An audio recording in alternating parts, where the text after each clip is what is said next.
Pemirsa, Kongres Mahkamah Konstitusi se-Asia ketiga saat ini masih berlangsung di Nusa Dua, Bali. Hari ini rencananya Kongres akan menggelar Board of Member Meeting pertama yang akan membahas isu-isu penting.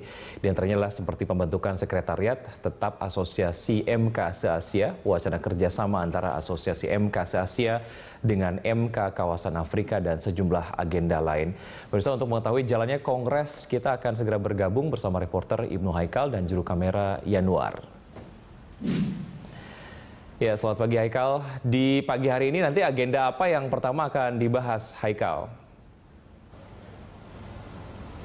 Selamat pagi Wiki, pada hari ini akan dipertemukan seluruh ketua MK se-Asia yang merupakan anggota dari AACC dan akan menjadi pembahasan utama, yaitu salah satunya pembahasan yang telah diajukan rapat seluruh sekjen pada hari yang lalu, yaitu penetapan kesekretariatan tetap.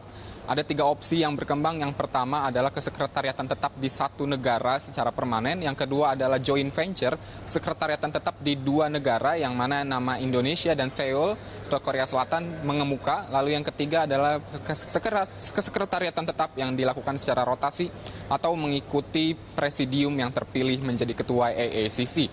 Nah, untuk lebih lanjut mengetahui apa saja yang akan dibahas pada pagi hingga sore hari ini, telah bergabung dengan saya Ketua MK kita, Bapak Arief Hidayat. Silakan bergabung bersama kami, Pak. Pak Arief nih, hari ini apa saja yang akan menjadi agenda besar kita pada Kongres kali ini?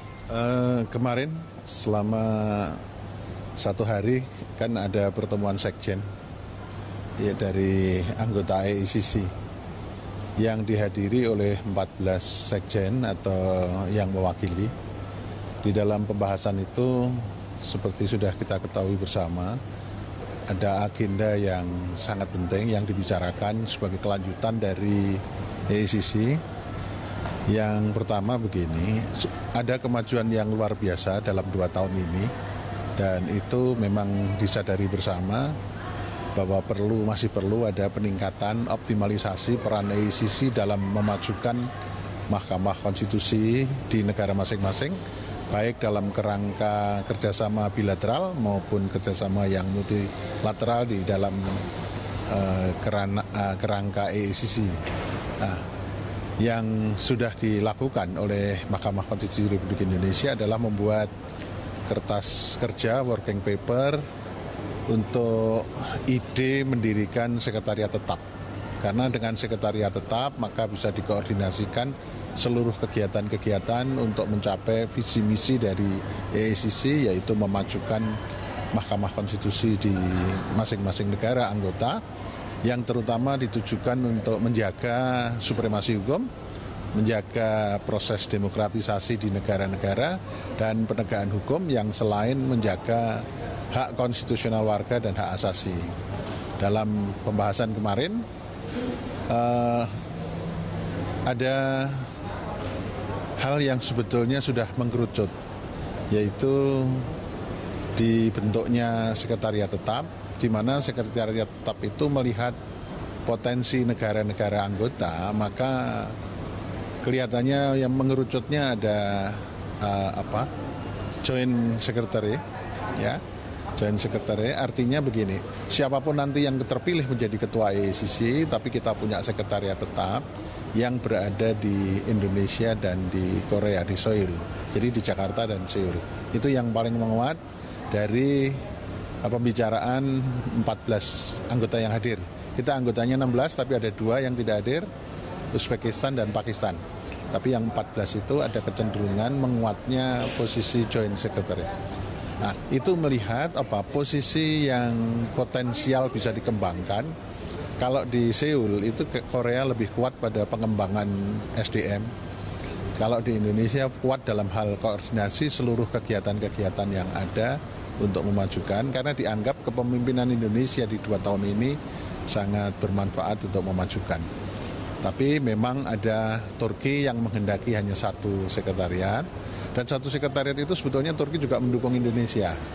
Dan kemudian ada usulan dari Malaysia dan usulan dari Filipina yang menghendaki sifatnya rotating. Jadi siapa ketuanya, ya di situ namanya sekretariat tetap. Ya itu. Tapi hari ini yang akan dilaporkan oleh Ketua Sekjen Mahkamah Konstitusi sebagai pimpinan sidang yang kemarin, karena mewakili ketua AACC adalah saya. Nah, itu nanti akan melaporkan dalam Board of Member Meeting yang di pertemuan ini adalah forum yang tertinggi yang bisa mengambil keputusan mana yang akan dipilih gitu. Okay. Baik Pak, terima kasih banyak. Semoga sukses pada hari ini dan kita doakan Indonesia semakin sukses di AACC berikutnya. Terima kasih banyak telah bergabung bersama kami Bapak Arief Hidayat, Ketua Mahkamah Konstitusi kita. Jadi kan memang pembahasan tentang kesekretariatan tetap akan diputuskan pada hari ini dengan menghadirkan seluruh Ketua Mahkamah Konstitusi dari negara-negara anggota. Wiki. Ya, Haikal, rencananya Presiden Joko Widodo akan hadir dan membuka acara kongres ini. Sudah ada kabar, kemudian kapan tepatnya Jokowi akan hadir dan membuka? Ya, Wiki, memang dijadwalkan Presiden Joko Widodo akan membuka secara resmi, yaitu pembukaan Kongres Utama yang tepatnya akan berlangsung esok hari. Pada hari ini dan kemarin adalah merupakan pertemuan rapat kerja untuk mempersiapkan pembukaan pembahasan utama pada Kongres Besar esok hari. Dan pada pagi hari ini kami memang sudah melihat ada beberapa barikade polisi di Bali yang tengah berjaga untuk mempersiapkan sterilisasi jalan, sehingga kemungkinan besar Presiden Joko Widodo memang akan hadir. Ini memang merupakan kebiasaan dari AACC pada kongres-kongres sebelumnya, yang mana yang pertama berlangsung di Korea Selatan dihadiri langsung oleh Presiden Korea Selatan, begitupun di Turki yang merupakan kongres kedua juga dihadiri oleh Presiden Turki, sehingga AACC Indonesia mengharapkan Presiden Joko Widodo dapat membuka AACC yang ketiga ini dan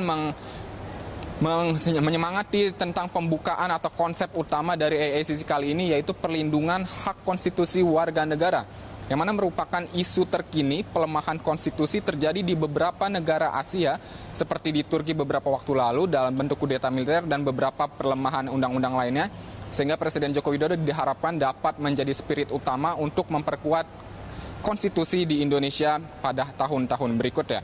Demikian yang bisa kami laporkan dari Nusa Dua Bali. Wiki, kembali ke Anda di studio. Ya, terima kasih Haikal atas laporan Anda. Bersama demikian, Ibnu Haikal dan juru kamera Yanuar melaporkan langsung dari Nusa Dua Bali.